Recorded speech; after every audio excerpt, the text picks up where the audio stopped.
And let's roll. Okay, everyone. We're so glad to have you with us for the Higher Education After COVID-19 panel conversation with special guest Joe Way, who is the Director of Learning Environments at USC. We have Leanne Turner with us, who is one of the top instructional technologists, I'd say in the country, but definitely within the Midwest at Midstate Technical College. And then we have Jeff Robshaw, the VP of Learning Environments and CIO, Learning Innovation and CIO at Gateway Technical College. So first of all, thank you all for joining into the conversation with us. Thank you. Thanks for having us. Thanks for having us. And then we also have Paul Bogan, who is a regional solutions consultant with WolfVision in the Southwest corridor, who's going to be kind of giving us insight as to what a lot of the other colleges in his patch or his neck of the woods are doing in some of these conversations. And then I'm your host, Michael Lisi. I'm also with WolfVision. And so let's just dive right in. We got a lot to talk about today. And I'd like to start by just asking each of you to kind of give us a quick update on what happened to your campus when the COVID-19 situation manifested. How did you deal with it? And then how did you not only respond, but what are the decisions you've made since that point? What did you learn from how you've been dealing with it? And what are things you're going to want to change? So the format of our conversation, I'm going to kind of throw the ball to one of you, and then we'll just pick up from there. So we'll start this one with Joe. Can you give us an update of, state of the state for USC and how you've been addressing the COVID-19 challenges? Yeah, absolutely. Let me tell you, I think like all of us, it was quite the mad rush just to, take all of these courses that are set, on-prem and go, how do we bring them online? And that big lift, was an accomplishment in itself. And I think we're all through that and we're all past that, but it's now, the what do we do now part, and kind of what is it going to look like? We've moved all of our courses fully online. We're looking at doing some type of a hybrid system, more than likely coming up, in the fall. And what does that look like? How can we take our physical spaces, bringing people back, not knowing, how the regulations are going to lift and what's going to be allowed, and then how we can take these spaces to serve, our students when they're here, but also to keep that online, conversation going, and we're looking, I think like a lot of people, whether it be your Zoom rooms or whatever, getting your cameras in rooms. Paul will enjoy this. I got an email from my CIO this morning. See, I'm throwing this out there. You got work after this saying, hey, Marshall, our business school has a bunch of WolfVision cameras. Can we get 200 of those for all of our spaces? And I'm like, well, thinking, okay, these are things that we have to start to do. I know, look at that. So yeah, I just wanted to see his reaction. That's why I saved it for this. On recording, right. But it's one of those, like, we're looking at every option, right? Like right now, everything is on the table. You kind of have your plan for, okay, well, if we can equip them and we can do, hybrid learning or we do online learning, and that's what we have done. We're planning all of our Zoom rooms to be able to do that hybrid, but it's now that, well, what ifs? You're starting to think about, well, can then people actually see the whiteboard? Well, what if other content has to be shared outside, with you have a math class and you need a little bit more, you can't see that on a zoomed out camera from 20 feet away. You start looking at these things, and that's really where we're at. The state of our institution is we're moving forward. We're trying to figure out how we can create a permanent hybrid recording streaming solution. But now we have to start thinking of those little extra areas where you're touching that you haven't quite figured out yet. So I say, state of the state is a state of flux, maybe. That's probably fair. I think probably most schools are going to say the same. Yeah. So you moved to Zoom, all online, all virtual, and that worked out, it sounds like. And so the next conversation is, okay, as we start to reintroduce people back to school, what's that going to look like? And I know we're going to dive more into that conversation. Thank you. So Leanne, how about Midstate? What was the response? What did you have to do to accommodate the fast moving change in how you're going to teach classes for the rest of the semester, and what are some lessons learned from it? Okay, so I would say between the time that we started the rumblings till the time that the college was closed was 5 business days. So it was a very quick turnaround. My team put together a 5-day professional development plan And we every day did our top 5 tools that you can use online. So fortunately, we just rolled out Microsoft Teams and had that going. Everybody had been trained, including faculty. And then we did 4 other tools that are very common for us with Panopto and Blackboard, just different things that we would use. Our first 4 days of the plan were done in person, so people came to us for training. The last day of the plan, surprise, college closed all of a sudden, so we did the last day virtual, and we have 84 full-time faculty and around 250 part-time faculty. That last day we had almost 100 people in our virtual training, which I love because I think that gave them a taste of what we could do and what we could accomplish asynchronously and interactively. So all of our courses either moved to completely online asynchronous or online with a hybrid synchronous component, which means that instructors are not necessarily lecturing for the full 3 hours of the course, but it's a combination of chunks of the synchronous lecturing, and then the rest was online. Our lab courses, because we are a technical college, it's a lot of hands-on. So how do you accommodate that? Our instructors were extremely creative. We have diesel instructors and automotive instructors crawling into their cars with GoPros on their head. We have awesome. Our nursing faculty put together kits for each of the students with everyday household items that they could use to simulate what they needed to learn in nursing skills. Cosmetology sent their mannequin heads home, and they're using interactive elements to actually meet everyday quota. And just the incredible creativity of our instructors has been fabulous to see. As we move forward, we're looking at how do we use our technology as we reopen to make social distancing a reality while still getting the maximum benefit for our students. So I think we're diving into that later, but I'm very excited about the possibilities. I want to hear about this GoPro in the car thing. I hope this comes out a little bit. We talk about like, how do we digitize content? This sounds awesome. Is this like I'm driving to work? Or, we're going to get into this. This sounds great. And I guess last, Jeff, how about you? So what did Gateway Technical College do? What did those first days look like? What have you implemented? How's it been working for you? What are some lessons learned? Sure. Like everyone else, those first few days were a little bit chaotic. I would say it felt like it was probably 5 days, felt like 3, you know. We certainly had to move rapidly to get people into the mindset of teaching purely online and doing remote work. However, I'd say that a few of the things that we managed to put in place ahead of that really helped us smooth the way for that. One was, like Leanne, we had just kind of elected a collaboration tool. We had chosen Zoom. We had put that in place maybe a month. It was fully in place about a month ahead of time. And so, you know, I still go, you know, that happened prior to, because so many people tried to implement afterwards.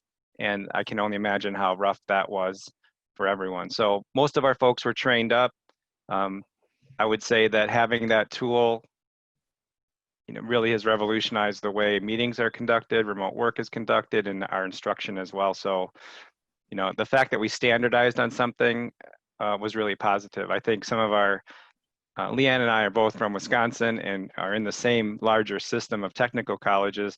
Gateway is in the southeast corner of the state, but having that standardization is really important. Some of our colleagues in the other colleges are putting together sort of a mix match or hodgepodge of solutions right now, and so I understand that, we embrace that too, but you know, having a single solution to really rely on has made a huge, I can't emphasize enough, difference in our process. The other thing that was helpful to us is most of our staff, faculty for sure, and many of our staff were already on laptops, and so that was just our model. And so not everybody, believe me, the rest are being converted as we speak, but our support team our help desk team and our user experience team does a great job of planning for those things. And so having people be able to just pick up and go. Some of them came back and looted their monitors from their desks after the fact, or as they were leaving the building in that early chaos. And we tried to keep track of as much of that as we could. And then we did those things purposefully as we get along to make their home environments a little bit easier to work from. In terms of instruction, we are serving core critical industries right now for training, like first responders, nursing, some manufacturing areas for sure. And so in the fall, we're looking to ramp up our online offerings as well. However, it will be a hybrid, it will be some synchronous using Zoom. And so I hope we get into this a little bit later, but I was just speaking with our provost yesterday. We call things online, and a lot of our students have that perspective, oh, it's online, I hate online, or I failed an online class once, I can't possibly take an online class. Well, you know, as my provost said yesterday, this isn't your grandmother's online class. This is going to be synchronous communication with video, and it'll be the next best thing to being there in class. So those kinds of tools, I think we really have an opportunity to market as a unique offering for fall to help us, you know, get folks coming back to school in the fall. That's You know, awesome. Jeff, you make a good point. So I want to jump off that because I think it's important, especially for what we're looking at, is that what we're doing is not online teaching. It is a lecture being delivered via the web, but it's not really online teaching. And so how we, you know, we need to change our thinking and how we can create all that same experience into a digital world, right? And Awesome. that's what we're all struggling with right now, and in the various states. So yeah, that's fantastic. If you remember instructional television back in the day, instructional TV, it's more like that than it is the online traditional class that you think of. So folks that Except it's interactive. It goes both except ways. it's far more interactive, right? Yeah. And a lot more access to digital content, and it's going to be far more engaging for folks too. So we're very excited. And, you know, I know we'll touch on this as we go, but I hope that the strides we've made, because so many of our staff have come up to speed with new technologies, things that we've, as technologists, we've been talking about for 15 years, they've embraced. And I hope that we don't just like run away from that as soon as things are back to whatever that new normal is. I hope we can maintain some usage of these tools going forward. Absolutely. One of the comments that I have heard over and over from our faculty is that I never would have used these tools because it was just something else out there. But now that I've been forced to use them, they will change my teaching forever. Perfect. Absolutely. Yep. Yeah, we just kind of crash right into the next topic, and we're just very seamlessly moving into it. So what is next? And this is fantastic. I think what you just said, Joe, about this isn't online teaching. This is up to date. We've just been delivering our teaching online, but we're going to have to rethink how we teach so that it's really a great online learning experience, not just a catch-all to try and somehow eke out a digital version of my instruction. So let's talk about that. The next big topic is what is next? What's happening in the fall? What are we going to try and do to deliver a good learning experience online? And that may involve modifying what we've done the first 6 months. This was just kind of a safety net to even get us up and running. But now we got a chance to really change things. So I'm going to probably start off with Leanne on this. What are your plans for the fall, and what do you think the future of education looks like post COVID-19, or if COVID-19 even ends, right? It may just be now that we know of and we'll be dealing with COVID-19 indefinitely. So I think one of the biggest challenges is social distancing in a classroom. So you're looking at a classroom that's usually packed with students. There's no way to keep them at a 6 foot apart distance. So one of the things that we're talking about is how to offer, some of you can come to class if that's your choice, or you can attend from home. Or do we do a flip-flop model where a certain group is invited to come to class one day and the rest attend from home, and then flipping that on other days? Other things that we've thought through are the use of multiple classrooms for a single class. So you can go to this classroom here, the rest of the students go to this classroom next door, and we broadcast using video so that both students have that on-campus experience. The instructor can actually flip-flop between the classrooms, and students still have that real, I would say, touch in a non-touch way with their instructor and with the fellow students. So those are some of the things that we're looking at. There's no hard decisions yet, and I think every class will look a little bit different, but those are some of the things that we are exploring. And so I guess right now we're starting to get a lot of questions queuing up and such. So we actually are going to also incorporate our virtual audience in this discussion. We're excited about this because there's so many other minds on this call that have got a lot to contribute. So first of all, I want to encourage you to start sending in your questions and ideas into the conversation. Just chat them in. Paul's helping to manage those, and he'll be kind of reading some of these comments as we go into the discussion. We're also going to be kicking off a poll right now, and this one is about your online learning plans for the fall semester. How much content have you been recording before now? Are you going to be delivering content via web conferencing? Will it be one-way video streaming? Will it be recording and on-demand recording? So I'll let Paul launch that off as I throw the ball back over to Jeff on plans for the fall.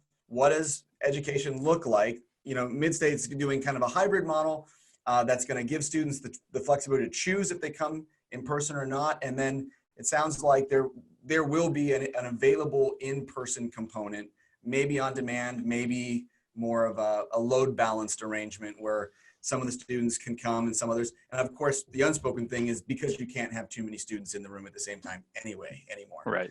So what are your thoughts on what's so we're already doing face-to-face in those critical areas I mentioned, but in smaller groups. So our nursing students still come in, they do their simulation training in small groups. You know, they're masked, they're trying to maintain as best they can the physical distancing. So it's more work for our teaching staff in that area because they're cycling smaller groups of students through in these lab environments. And so the others will be, like I mentioned, incorporating more Zoom, live synchronous video in the fall, and additional traditional online courses as well for offerings of that. But like I mentioned, and I hope we don't kind of miss it at our college, we really need to distinguish those two things, this new kind of online with synchronous video versus the traditional model, both effective for different groups, but we don't want people to shut it off because they think it's going to be the traditional method and not the video method. We're also we've had some requests for putting some cameras, additional cameras into our classrooms to make them sort of mini production studios or a spot for instructors to come in and teach from, just so they have more tools available to them. And it might be more comfortable for them because they're kind of used to that environment.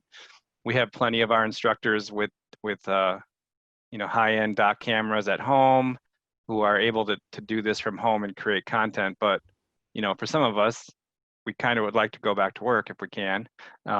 So, our staff, we're IT nerds, so we don't mind for the most part. We like working remotely, but, we have folks that have, a lot of potential environmental stimuli, we might say, at home, and they might want to be able to come in and present from the classrooms that they're used to. So there will be a hybrid approach. Most of it will be using Zoom, and as well as anyone, the plan today will not be the plan tomorrow, but we're trying to provide a lot of flexible tools as we go forward. Yeah. Joe? Yeah. I think really to be successful, what we're having to do is really rethink how all of our classes work. And it's interesting. So in the questions, Josh Kaufman, who is on a steering committee member of the Higher Education Technology Managers Alliance with me out of Tufts, asked the question about if are we talking with our various faculty and instructional designers, and you have to. So for example, one thing that we're doing is we're taking, say, our large auditoriums, right? And you start to think, okay, we're in a social distance, so therefore let's come up with a model of where the 6-foot lines would be, or 3-foot lines, or what it would look with the mask. And while that's important because it can give you a capacity number, you also have to rethink, and what we're doing is rethinking what actually the use of the room is. So for example, if you have a 300 person lecture hall, odds are that that type of class is already probably not very interactive, right? The larger the class, the more it's a talking head. So therefore, we could move that entire section instead of thinking, well, now we can only enroll 100 people in this. No, we can actually put that one person in a group study room with one camera and stream that entire thing out. Now we can use our larger space for a regular sized class and social distance them, right? So you can start to look at the actual way the courses are being used. And that's where working with our instructional designers, working with the faculty and finding out how do you really want to deliver your course is what becomes important in knowing what we're going to do next, and then taking those tools and aligning those tools with the way they want to do this. And that way, we're actually not changing the actual course much at all. And that's how you can start to think is like that. And that became my issue is going, how are we going to take care of these big classes? We got 22 large auditoriums. I can't teach 6,000, sections in 22 auditorium. But then you realize you don't really have to, right? You get problems when it comes to, and I think it was even in the questions as well, chemistry classes and things that become hands-on. Those do become a real challenge. But for a lot of things, you can work around that by taking content and moving it online so that you can then start to separate those classes. So that's really what's next for us, is figuring out what's this middle section going to look like? What is fall going to look like? And I think a lot of us have to recognize that this also isn't, this is an anomaly. This is not, we're changing higher education forever. Yes, it will change, and some practices will change, but this, whatever we do in the fall is not what's going to be done in fall 2021, right? We hope. Right? We should be past this, but that doesn't mean that there can't be good practices that we can then continue to move beyond. So, and so that's really kind of how we're attacking this. Yeah. I mean, I can't imagine us ever going back to the way things were, but that doesn't mean we're forever going to be completely distorted. We will maybe find an equilibrium. You brought up that I love the idea that those larger lecture halls would become the ones that you would say, these ones can get streamed online. And, I was also in a panel conversation with some students last week. And one of the things that was striking to me is students are saying that one of the things they do like about this new medium is that they feel much closer to the professor. They feel like the professor is just on the other side of the screen. The relationship with the professor has gotten much more kind of casual. They're just chatting and interacting. And I could see that bearing even so much better for those large auditorium lecture style classes, when the student in the back of the auditorium was terrified to stand in front of 150 of their peers and say, excuse me, I have a question. Now they feel really comfortable just privately chatting and even begin to develop a little bit of a relationship with the instructor, whereas normally, there was 50 feet of distance from them at any given moment. Mm-hmm. So, Yep. And then on top of that too, is now you can also use tools that are built in like breakout rooms and things like that and get your graduate assistants in helping, and you can start to be creative, right? So you're right. Exactly. That student who would have been in the back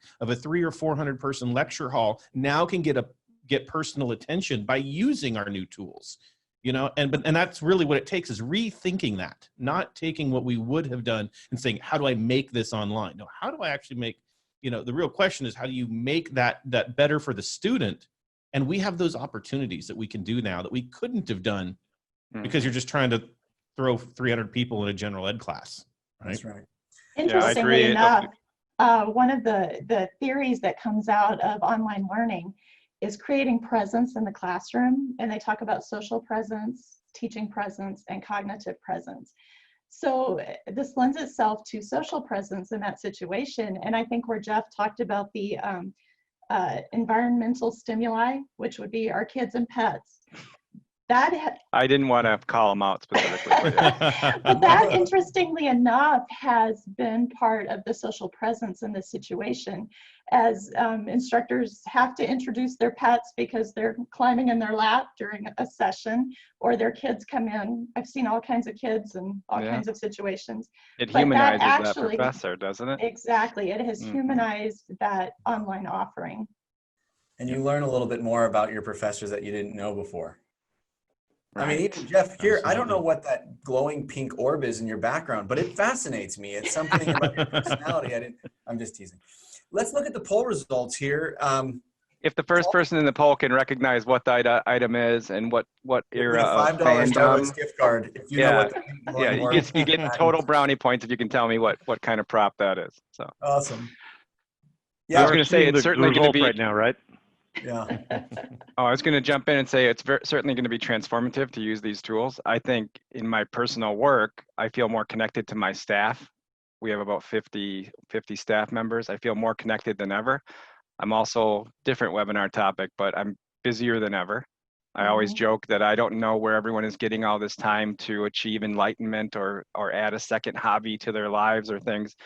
I don't know where they're getting that time. I'm busier than ever. I applaud them, but it's very connecting. So I feel very connected to every level of my organization, and people can feel free to jump in and make comments about, I am me. They can reach me. They know where I am, and so that, that's a different topic, but it's certainly going to allow students to feel more connected and engaged.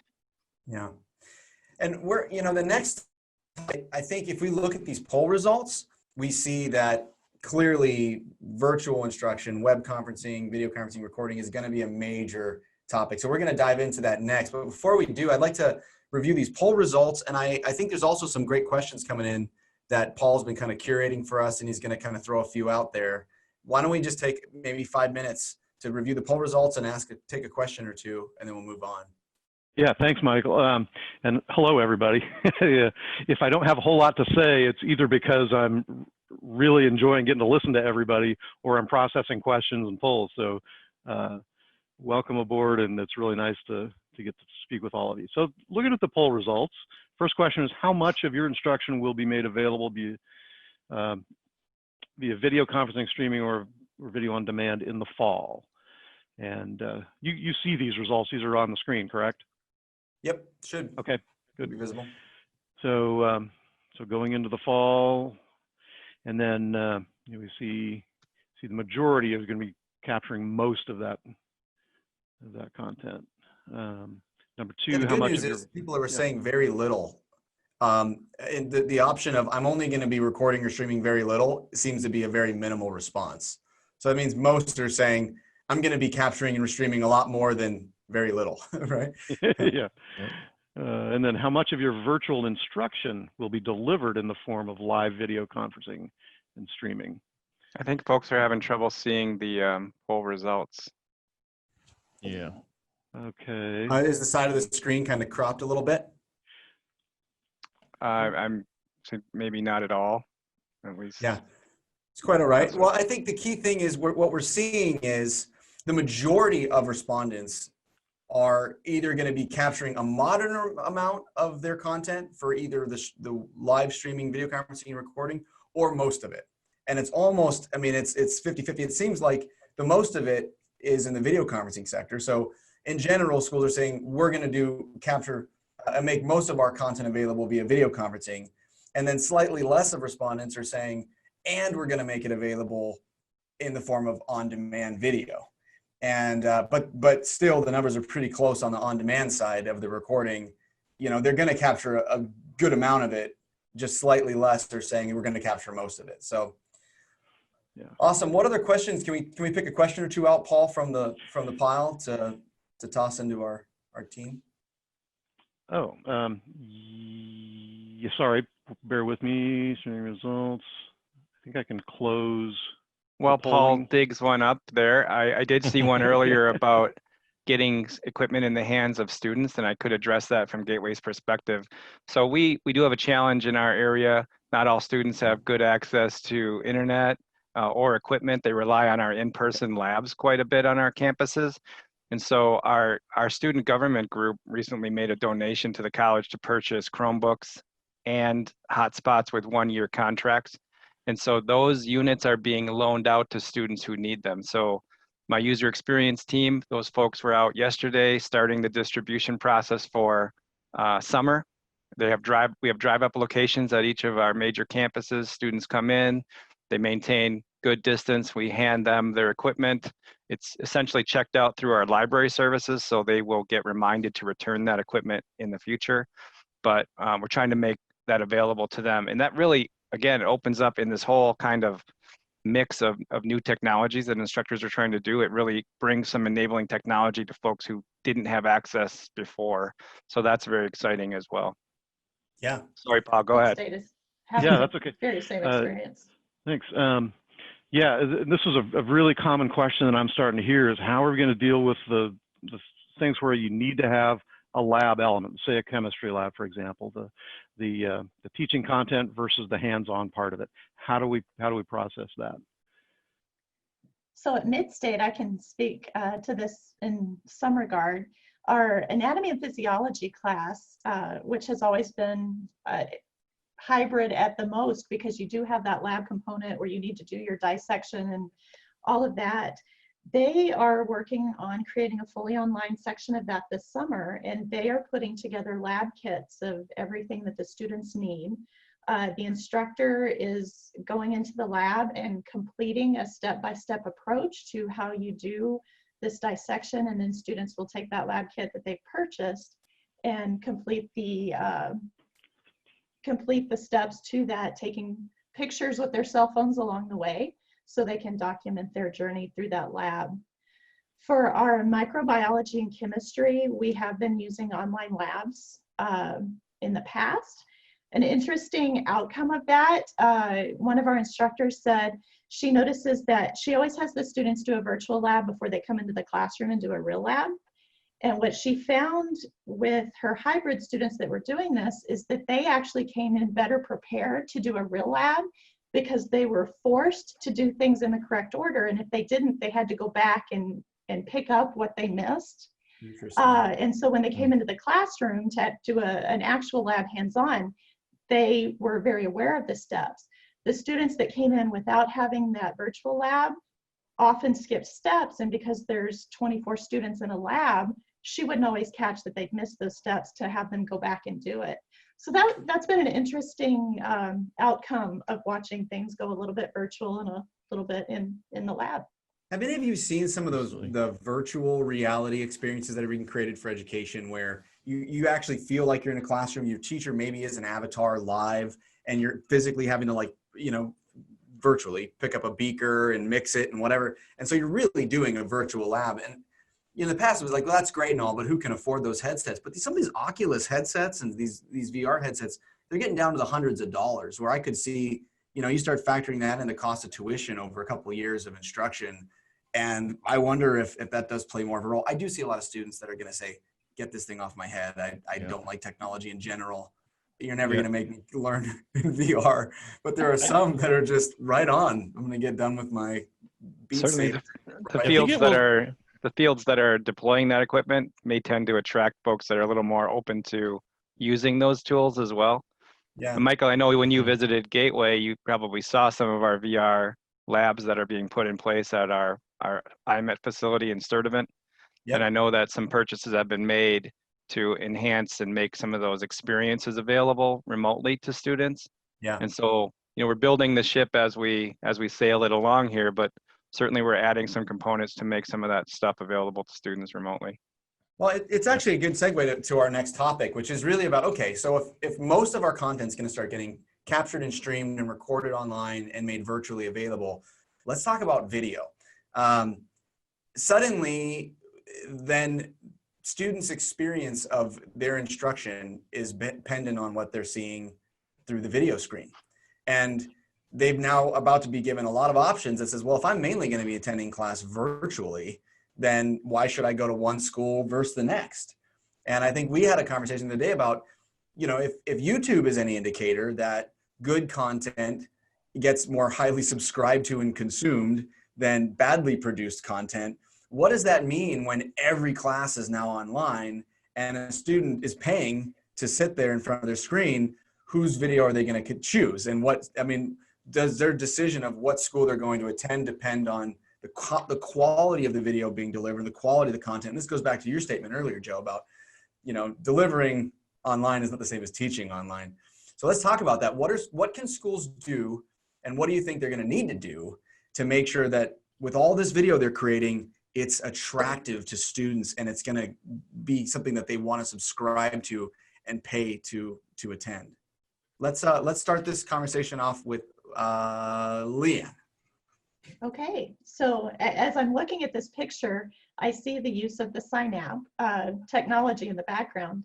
And I believe that that's going to be a huge part of our move forward, because students are going to get that same experience in the classroom as they do online, because you've got the same annotation tools, you've got the same document camera tools that are being used, and it's all integrated in that one piece. So I see that as a big part of keeping it like it is in the real classroom and getting that same quality of face-to-face instruction, even though it's through video. Yeah, that I would echo that, because I think, and what I mentioned earlier was some of our instructors have requested, can they come in and create video from their normal teaching classroom? And so they will have the Synapse there that we've deployed. They will have that equipment, that same experience they're used to doing. And then there'll be some consistency in the video. I mean, everyone loves the camera up your nose, standing outside with your cell phone instructor video. I mean, who doesn't love that? But at some point, at some point, that, you know, having a higher production value, like, oh, that's a classroom, there's the instructor at their teaching station, that's going to carry some weight, I think. Yep. Yeah, no, I definitely agree. I think it's a fine balance, where the quality is obviously important, but it's not as important as the actual quality of the content itself and the quality of the instruction, right? The fact is, you do have, you know, especially if you look at the R1 institutions, you know, you have a lot of, you know, research being done. You have people who are, you know, and maybe I'm wrong in this, that I don't want them spending all their time figuring out how to use my tools. I want them curing cancer, right? And so this is where we need to figure out how we can bring our tools to them and help them be able to disseminate that information in a new way. And so, you know, we look at, you know, is quality? Absolutely. But can you capture it? Can you digitize it? And working within their ecosystem and the way they want to be able to do what they need to do, you know, and I think that's where you start to separate out, you know, a GE class or a humanities class that maybe is okay. And I don't want to downgrade philosophy major. Yay.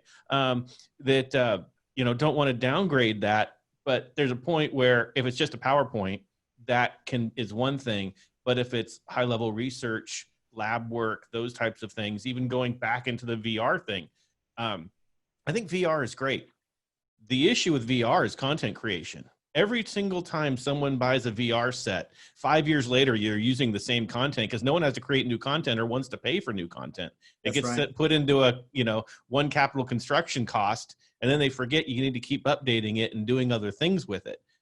So while, yeah, there's a lot of these things we can do, honestly, if you can just wirelessly share something to digitize it, if you can just dot cam something to digitize it, maybe that's actually all you need to do.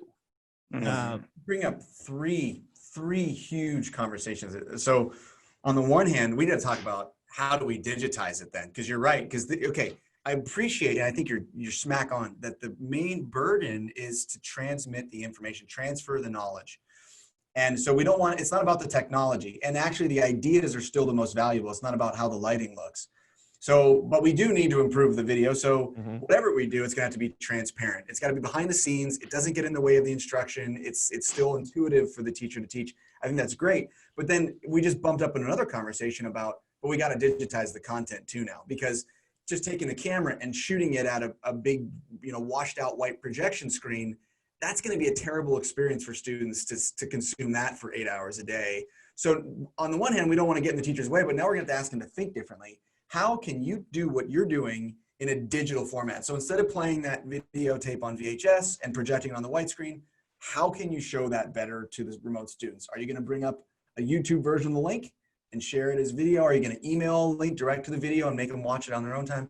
Let's talk about that. How can teachers, what are tools that teachers can start, you would start looking at or suggesting to your faculty for digitizing this instruction that largely in the past wasn't necessarily digital, it was just mainly in person?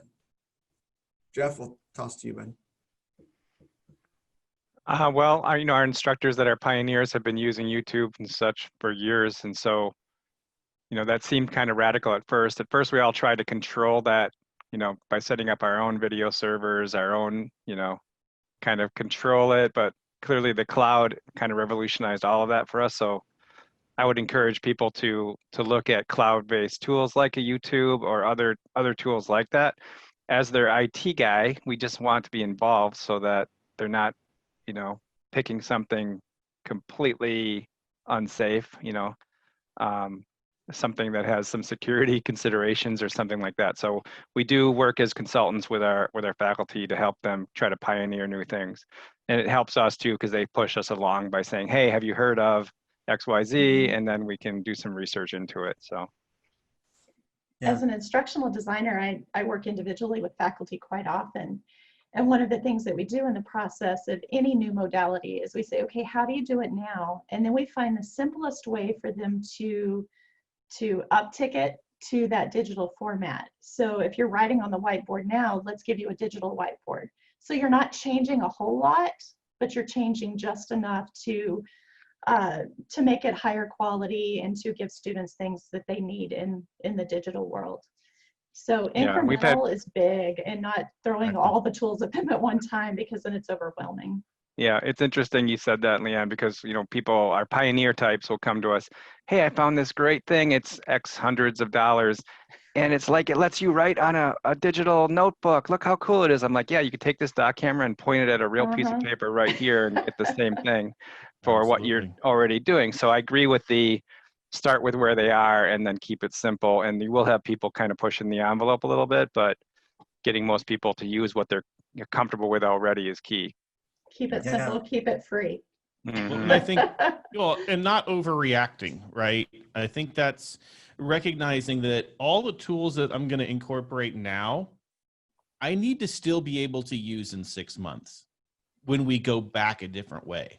Right. So while we get, I think all of us and probably everyone watching this knows that we're almost afraid to open our email now, because we know it's another request for, wait, well, what can we add this? And how are we going to do this? And let's take care of this. And next thing you're looking at, okay, I can buy this little $5,000 box or add that in. By the way, we have 400 rooms, right? You know that we now need that many of them.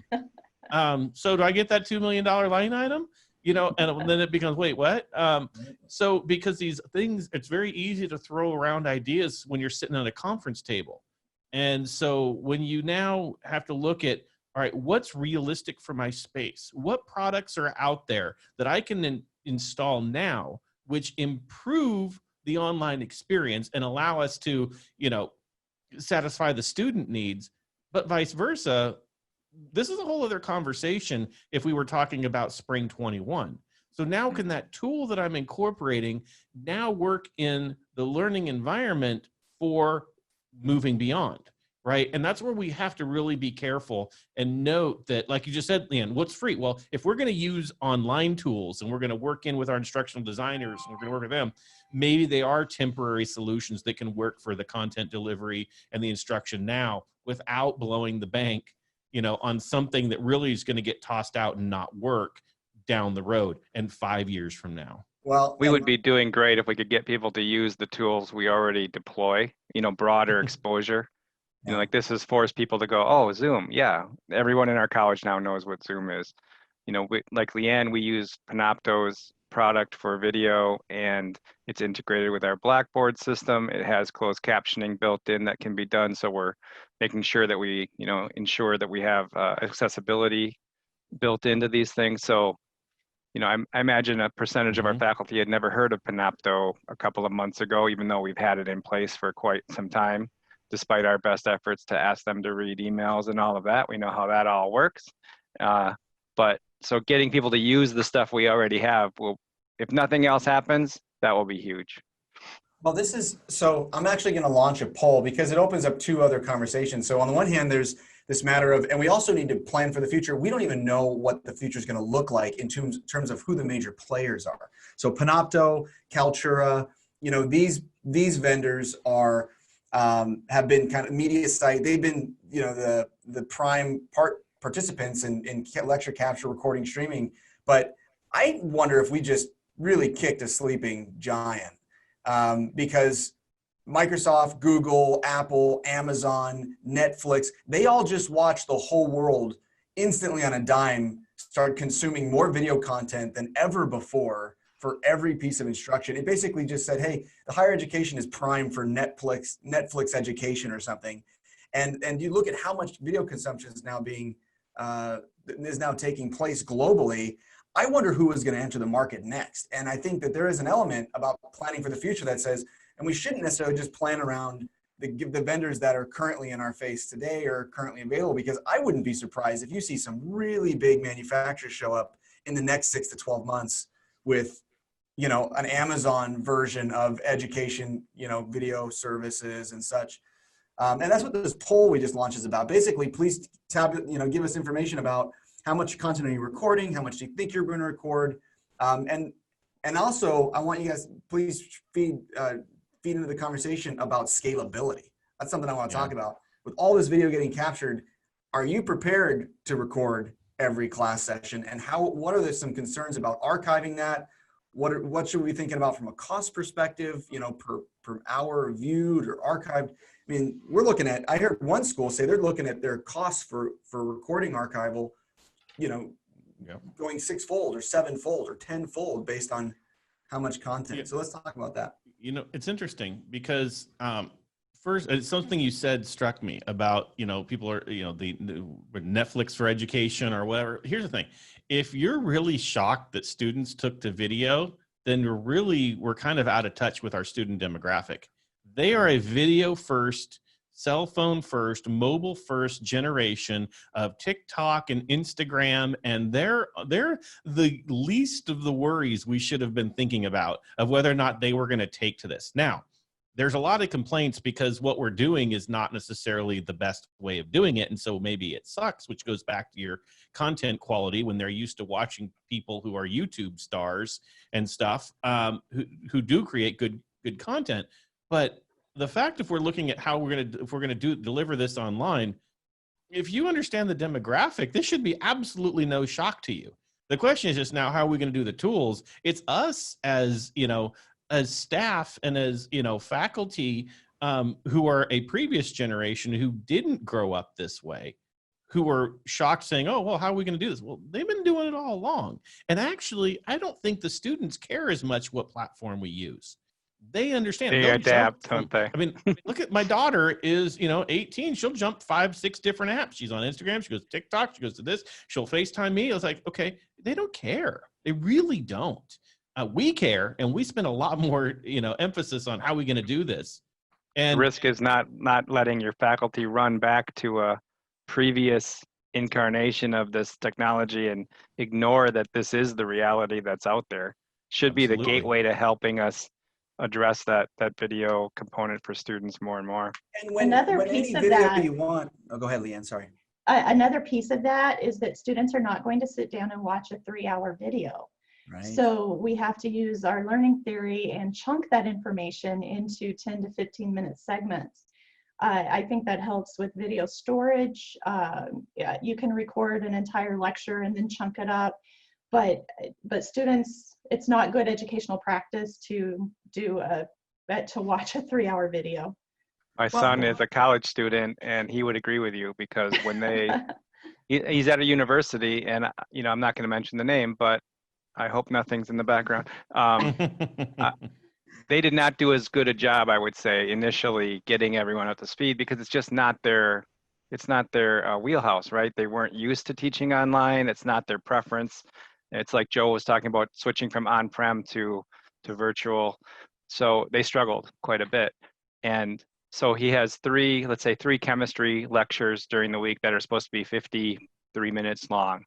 Well, his instructor thought an 83-minute lecture 3 times a week would be great because they aren't chunking it. They're not winnowing it down to those key digestible content pieces. So they're rambling for an hour and a half when they're supposed to ramble for an hour. And then that's frustrating to the students. So they're sitting through all of this and trying to wade through what's really key. So I agree completely with Leanne. This might be an opportunity for faculty to say, what is the most important thing about what I'm teaching, and capture that and share that instead of the shotgun effect of talking for an hour and hoping they get it.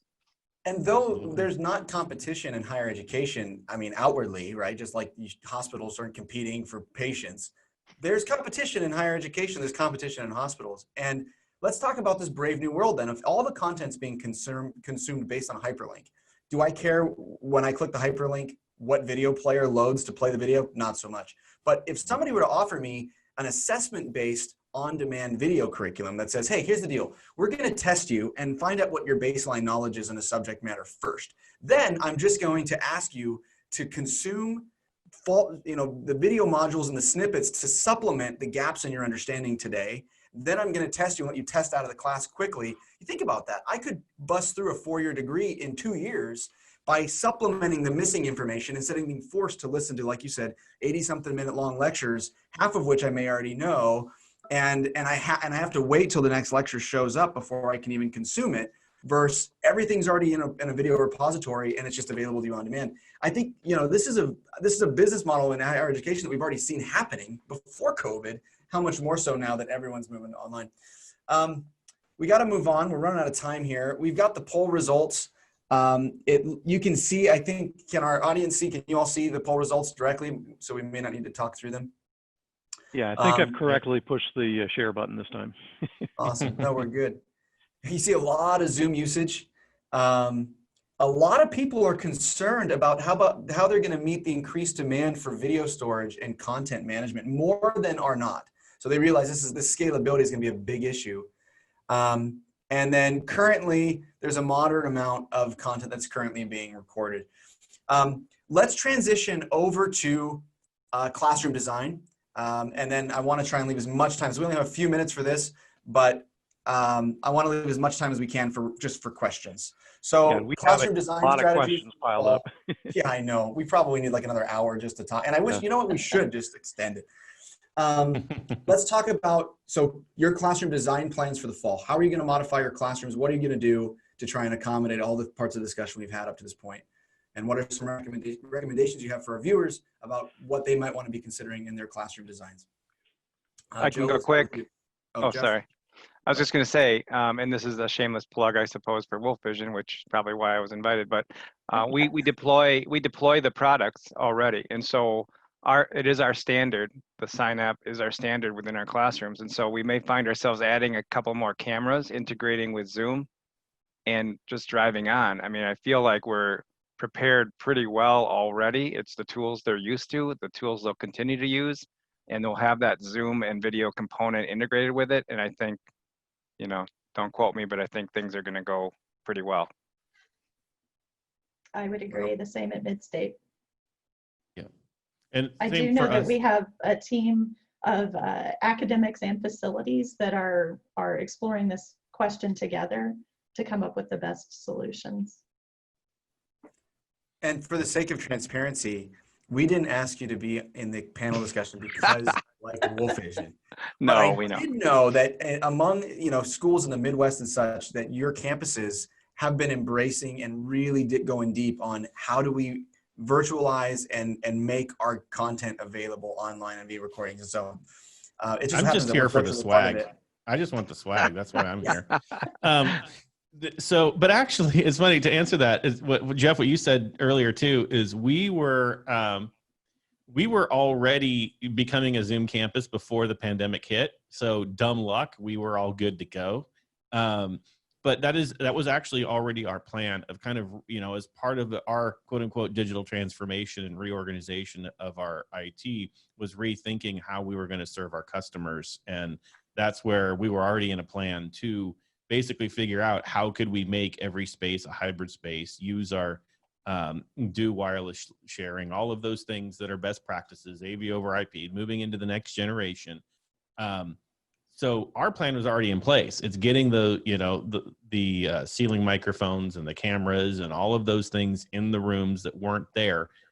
Now, like I said earlier, now it's okay. Well, we can get that part so that yes, you can record a actual class, but now let's start talking about all the little extras. What are those other things that you need to start doing?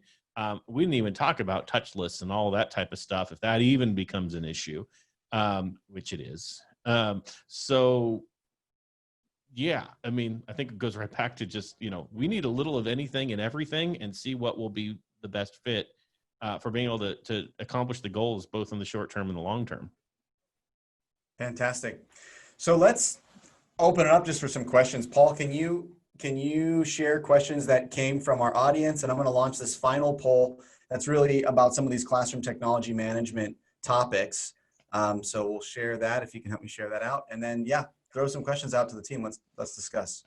Yeah, there's so many questions, and boy, I apologize. There are probably going to be some that we just aren't able to get to. So maybe just a quick turbo round of I'll just kind of randomly grab some of these things. Are the AV teams at your schools working with the instructional design staff to modify rooms for new teaching methods during and after the pandemic? Yes. Yep. I would imagine so. Yep, adding those cameras that we referenced. When simultaneously teaching in person and online, you innately have to make some compromises for one or the other. Do you see instruction deteriorating or faculty not adapting well due to teaching in multiple modalities at the same time? Yes.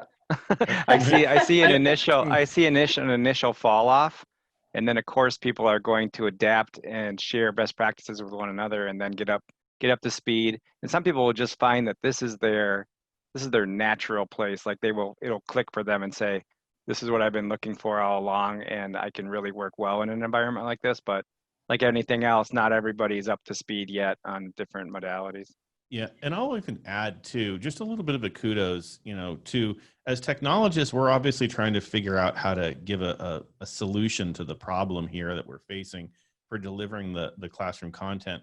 But one thing that I've noticed is even the faculty, all those who maybe before we'd kick and scream that they're not taking onto our new technologies, they're not moving into these new practices, they want to keep doing it this way.